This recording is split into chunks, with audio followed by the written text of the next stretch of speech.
TV Patrol. Proposed City Anti-Dengue Ordinance aprobado na sa ikaduhang pagbasa sa Konseho. Aning detalye ni Johnny Tommy. Aprobado na sa ikaduhang pagbasa sa Konseho sa Osamis ang proposed sa City Anti-Dengue Ordinance pinagi sa mosyon ni Committee on Health and Sanitation Chairperson Honorable Katkat Lim. Gidaig sa Konseho ang suhestyon o komentaryo sa mga stakeholder nga mitambong sa gipahigayon nga public hearing labot sa maong sugyot balaod nun.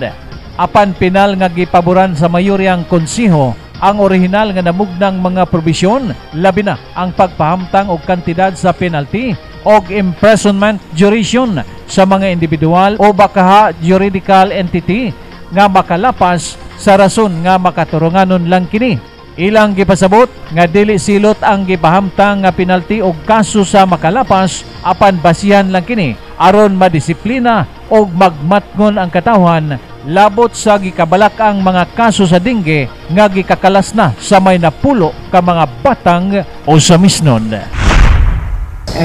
For the city ordinances, the limit is only up to 5,000. We can no longer impose 10,000 or 5,000 or more, but it's only up to 1,000. Also including the imprisonment, it is only up to 1 year.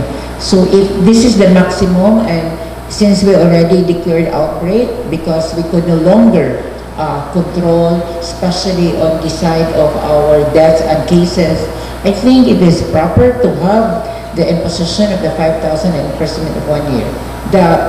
The maximum of an ordinance can get. Thank you, Madam Chair. And life is precious, and precious, more precious than this penalty of 5,000, which can be evited by just complying with our discipline responsibility to clean our surroundings by mainly seeing to it that there are no stagnant water within our surroundings, within our respective residence. So I think on that parameters, this penalty of 5,000 is reasonable and expedient to be able to awaken our residents to support our anti-dengue campaign.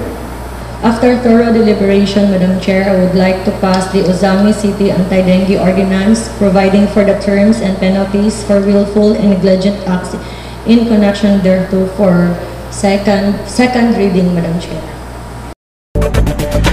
Alang sa 1 TV Patrol, Johnny Tommy reporting.